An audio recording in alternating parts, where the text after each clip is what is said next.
Meimwana, mi bo káàbọ̀ do òjìlẹ̀ ògbẹ́susu gege wenu. To kan heji, minan tindo jroje gonjo mi on Kristi Jesu tondali, nando non la wendagbe, podo nando ma homejrado ho. Minan sono ma nupikplon bon, owewe dali, kele dide asisa ògbẹ́susu gege Kristi ton jrodo. Bon, chomion eton lo polo kede dali, minan so no tindo ojre, ide gbibo eton la gokona mi bon, nando hode na mado ganon le, aufie salon le, mehenu kundo biale, asupwa sipo le, wendo etinto tuklame le, podo akota le. Nvemi, na mini tunto miton ayi, nando do mi mando ògbẹ́susu gege lome, podo nando moi to goflame pata. Mi mo droje wo so wahi o kamitonchi na mi mo mi to bepo besuge po o gigo pipa ye hallelujah na baba to chiaga ewo to mi hendo awa nya kun we tontonji na ro si do ho mi mi deji o so mi hura do ego kledide o sam o ta kan 91 dodo ye tinto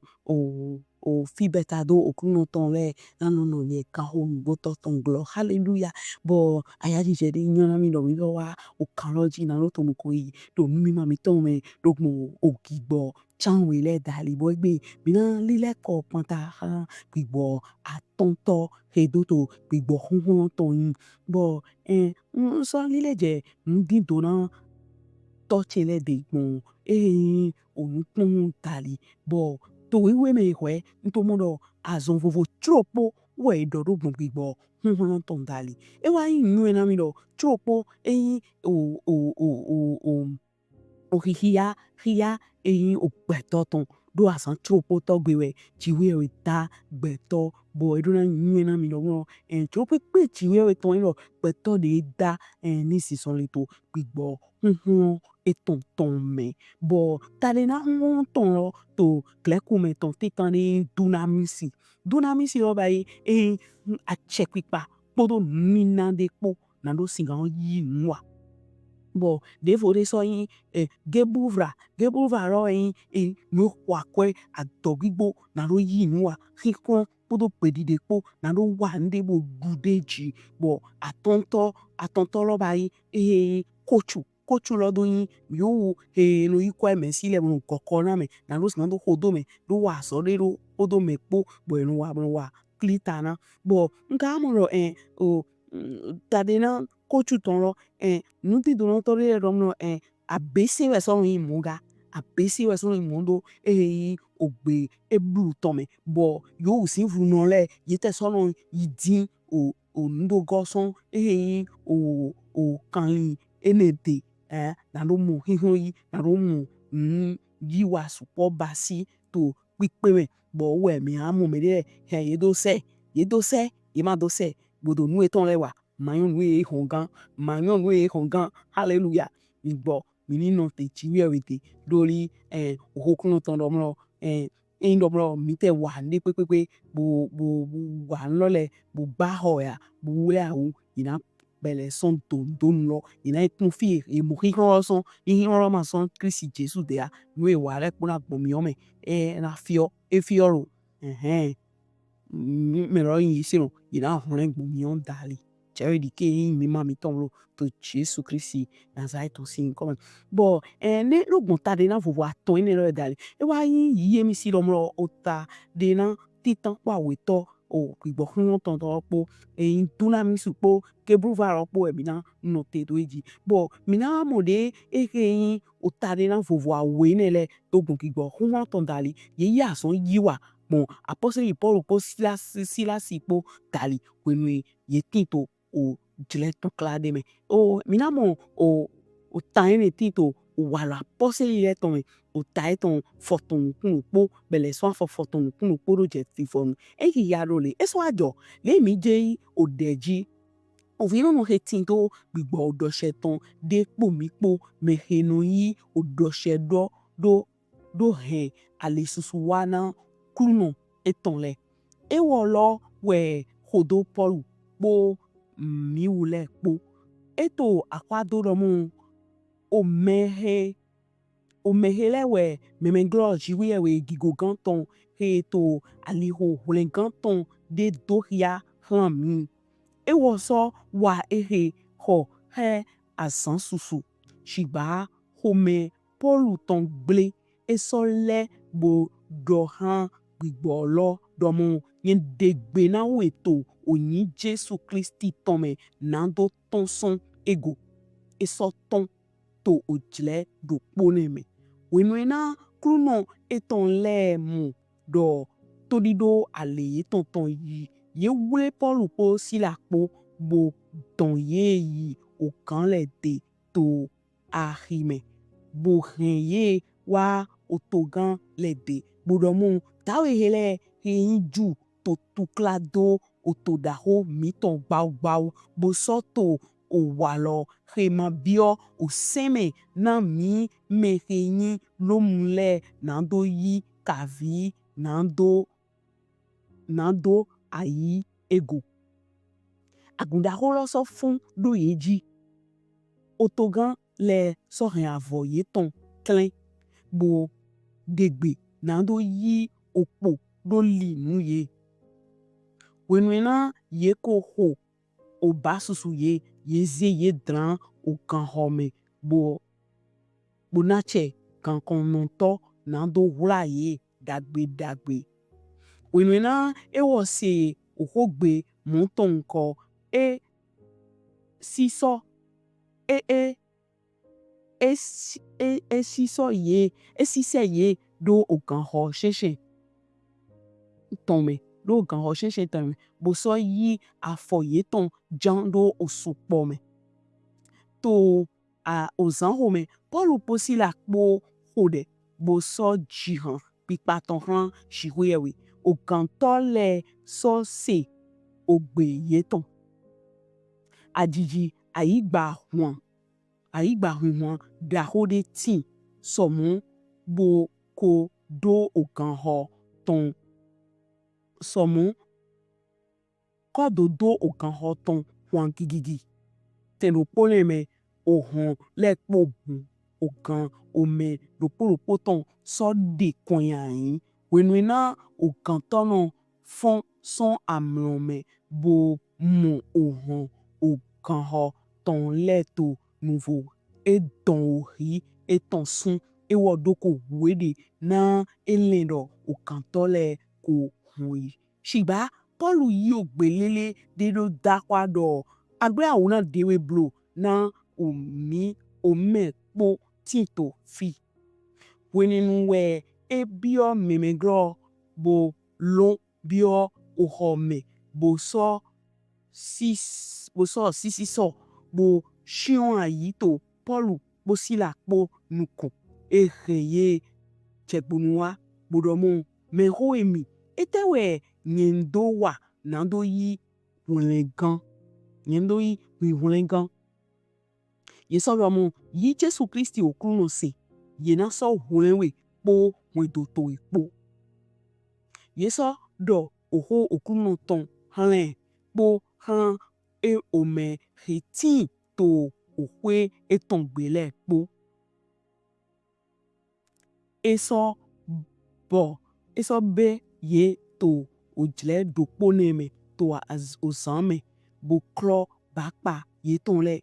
bo klo bakpa ye ton le ye so baptisi po ome eton le po to tendoro poneme wenwena e hen ye wa ohwe eton gbe eze ndudu do yenu kon e to aya je bo so yi shibuye we se po wendo eton le po wenwena ayi hon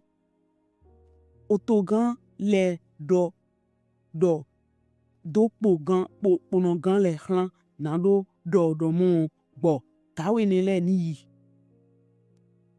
kan kononto do o hwen he Paul do mon otogan le ko do hwen hlan nando bo mini be divie ene wutu mi ton mi yi jichoro shigba Paulu dohlan ye domu ye ko linu mi to gbangba ma huwede mi umere yin lomu boko so zemi dran o kan home divie ye tun mi jegbonu ton jegbonu to nuglo lala nugbo shigba bo ye lo suni wa bo hemi jegbonu ponogan le do oho hele hlan otogan le ye so jipu wenwena ye sedo lomuwe ye so wa bu veve na ye bu hen ye jegbonu bu veye nando yi son otodaho ye tome ye so ton son okan home bo bio okwelida ton gbe wenwena ye mo meme sun le ye mi ohomena ye bu so ton hallelujah bo emi po weta rome mina mo afa vovo a ton he dali ogbigbo hun ton eya so iwa to apostle Paul posila supo me ati o ponogan lopo bo akpatinta mina mo no gbigbo hun ton eze erenye apostle Paul do nando nya ton son nawe gbigbo doche ton no lo gbigbo doche ton no lo me gbigbo doche ton bo enya gbigbo le ton we ntoli emi pon meme nyonu ni ekotin to akwa do son jlende mo pan do mele meme go gigorangan gijiwe gigo gan ton we ye wa na lo do hun gan si an lio hiami bo jega ro hun gan gbe lola je maka yi hun gan je gbe poto doche si an son kon na lo he kwe wa na okulun to ile ai bo adi do Paul ya gbigbo okulun ton gbigbo okulun ton eze Paul do bo Paul nya gbigbo lo ton so me a tentoro po mi gbigbo lo so ton bo mi do mo gbigbo hun ton enanu na gboya mi na no nya gbigbo ma we podo nya kan le po je gbonu to Jesus in come bo alo awe to deji eso a ohiate when we hope Paul posila po dagbe bo tian edo o tempo me to kame fi au fi esa e ton lo e ma glon lo na ye na ro pa jiwe we e ma glon lo na ye na ro ji han pi paton bo fi e to ye mo hi han ki bo tonte bo to haneji ai gba wan ki mo ohun le so hun dai o kanton le sin kan le po so nwe we e do hiaro hi on the thing to pipa me when we te to klame bo mi ma yun de mi la bairo bo mi lile je pipa me so gbigbo me e me pipa de an pa mo da ti to apasa me bo an hun bo an so to ndevo iwa yo so gbodo gbigbo we to siwa iye be han le nde no cho o nde no cho bon ode do hi gbigbo na no ji pipa han to kla we ni ma hwe do de pepe mi ton de blo to Jesus sin ni come bo ali ho atonto dali o gbigbo no ton eyin awo so hiate to tell me we o na do pure pono ne gan ntoli de ai gba do wan gigi bo o to kole po do hun o kan to le ton le po hun kan to le sin kan do win bo pono gan lo fon so amno me do eni ma ton e o ve dro me o kanto le yeme po yo hun yi bo to je ne me nu mo ko jo me ezedo o kanto le kon we no yibru we do emi do wa emi de zon we cho ni a je mi jibo ho bo ni mi na pon we apostle Paul bai e da wa gbelele do agbe awuran de we bro me po mi tin to fi pe ye po mi o dagbe kento mi ton le ton tito surtout kento mi ton mo yon Christi pali le mi dagbe ton dito abi so yon Christi le be mi dagbe ton dito na yen lo mo je o ba ni me bo na do ko de na do je ba ni me eno do Jesus Christi do sunye amon ko de do ni na me po droje mini so bioki ko de fo me so idogo nítorí kaka bo ero yipo mo apostle Paul e ko yovo gbe do e obi dimension de fo me awu efie e ma te so kun lo me ho emi we ni me de fo le yin do nwe na do ngbo na do edoko we de ro hui edoko we de ro ejeton e na do pe shiba apostle Paul ma pasimo e ma basimo Marie Robosheta nkode do ma oni gwalo na mi ni bio dimension ene mi bon alors pa eni to de ihun o gbigbo ihun to ya o so ya te we mi na mo wenu de jemu bon o kanto mu ro o ponogan mu ro kanto le mai yi me kotin to fre we we budo na we mi na ba gbo na dos kan no mo lenga idoni krisi se wo po do to po na so mo lenga e so krisi lo se bo fi mi na mo gbigbo ihun to e so o ya te iro wenu eze apostle Paul ko si la po ipo ton gbe bo kro apa ye ton le po ata e wa na e ndudu e wa gona ayajije be we ma ko mo ayajije o kruno ton we hun mi ton hallelujah e gona ayajije toli chiwa eton ye ma ya do gone ye wole nkan nko de do nwe me vivele ko chiwa do mi go abi beto ma montona to kla mi ton le ye o chi do mi go chiwe we ni yisan na lo rinki ko eton ponche gbangba to Kristi Jesu si mi come bo aliwa tonto mi na mo lo apostle Paul ezan jo de dona gbigbo kun ton we nwe kenu na lo do mo masiganjo mi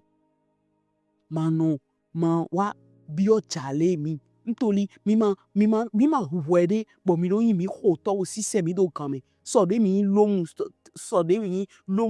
so bo de ye se mo le obudie nítorí e mo do no zo mi ton to mi ton e ta yi do ma je hogbon na ma hogbon to le ni ma to we dagbe la hogbon to le ni fo do ji bo na je kungbe doji do hogbon ton kai ma fi e ji mi do wa fi le to yin baba ji ma fi le to yin achi ma ete mere na bai oje la obuna die gli e ma te so yin baba ti hwe we no do we no chon pa kun ho le de wo ya ti hwe no da fo pa akolu ira mo ra ni ohu we gli bo na veve bo ni apostle Paul e mo ro nu chi wa we e ma dibu na lo henje gbangba ma wa todo to gan le ton ati pono gan lo ton ho pono gan da ho de polo le yo de ma mo ise le we wa so veve mi do ni chale emi to yi bo no mo mi na ho si na to kreme na no te to fi do ando mo alopa aton fovo me gbigbo won ton nkan zan mi te si kan zan mi na lo nya gbigbo ma we le ton na lo ya che bo nya yin ton so si kan zan mi na lo pa ti we to kla mi ton me to o fi sa mi ton to ko so we mi ton me so si kan zan mi na lo si kan do yin ho na lo ho hulengan o kento mi ton le kento mi ton le ton na lo di hulengan kento mi ton le ton so si kan zan mi na lo si kan do so o ya ayajije okuno ton bon mere cheche yi Kristi se me so si kan so o ya na lo henje gbangba chiwa o to gan le ton pono gan le ton godo we po bo na no te fi bo mi na zan yin henda yi ha me ho mi ton etinto oweta Timothy ton Timothy aweto o ta ton tintan afo ton chanwe o ta ton tintan afo ton chanwe edo do le na jiwe ye we mana gbigbo obuton mi gba atavo won ton o wan yin ton po ayiha sinsin ton po hallelujah boni mi kun oweta de mi fi ato wa lo apostle ye ton o ta ton foton nkun po bele so afo ton foton nkun po do je kande ewe awe mi na mo do gbigbo won ton so o ya ibo o wan yin ton lo mo so o ya kaka bo nkan kan mo hulengan bo zinzin so ayin apostle Paul ton na lo je gbangba hulengan pipe wendo o kan ton hallelujah bon mi bon mi ni hode papa to Jesus sin ni come mi mo do oho to pe e ma do blo hallelujah bon ni ago na mi wiwe bon mi kan no te to me nde no jo cha no jo bon mi do mlo ki gbo hun lo ton e na hemi na lo nya ki gbo ma we le je gbonu e na hemi na lo ji han na lo pa we to kla we to kunbia we to we so me we e na hemi hallelujah na lo din that gbe ken to mi ton le ton hallelujah na ni ma lo don blo na flen kan e ton bo sisi no ahodo nítorí wọ́n ina we ron kan sisi je gbonu hallelujah e so singan so here mi ngan lo singan do ni no to pipa mi ton le we hallelujah bo anyway kan kan no mo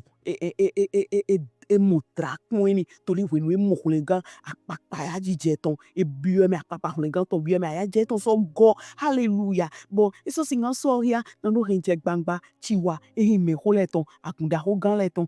to gan le ton bon ho le to Jesus sin come to ani na mi singan jo mi de to na gbo no to ton ni sambo san ki go to Jesus sin come de mi to mo je fi apostle Paul je yin wewe le yin pele we mbio jomio na no singan do ya garugo ngbo re mbio jomio mo ko to kla le we no wa amo baba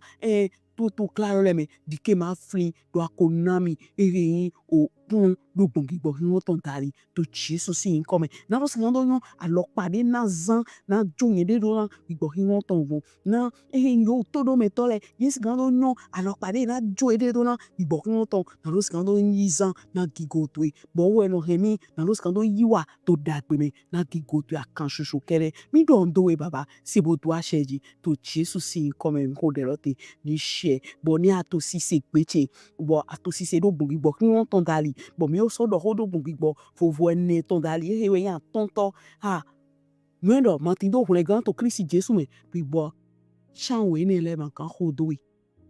waye wule gan na digbo shan we ni le ni gan me hodo to to ntori ye wo le no shiwe we si nkan ye wo le tin to tenti me na shiwe we podo Kristi Jesu po ya to we pa so ya le to me afo tatin kan amode de ta to ye do ho igbo chan we le ton lo ye do sonji de we bo chicho so no ton so fine wa na mi ga to na so no ton so ye de wa na mi ga bon ode do digbo kun no ton ni do alo nchi wa leji bo do alo ho gbele do hinkan ho hodo podo kwesuna de adura mo ito Kristi me na alisi ga no mo lo Kristi me boje tinte ando ze de we na Kristi to blebu me na gbigbo ni le ni sigan do me hodo to ali ho to le pupa ta koji to chile le pupa ta koji eyun ma so inu kon gan mo mi ndo do chi bo ndo do me ho kan to Kristi Jesu ton e so ijire de vo me to o ma mi to lo bo su ke po dali mi no kanji e dabo mi wana mi boka bodo ojle ogbesusu gege wenu to kan heji mi na tin do jro je gbonjo mi on Kristi Jesu ton dali na ndo no la wen dagbe podo na ndo ma ho me jra do ho mi na so no ma nu pipon gbon owewe dali kele dide asisa ogbesusu gege Kristi ton jrodo bon chomion eton lo lukuro kede dali mina so no tindo ojre ide gbigbo eton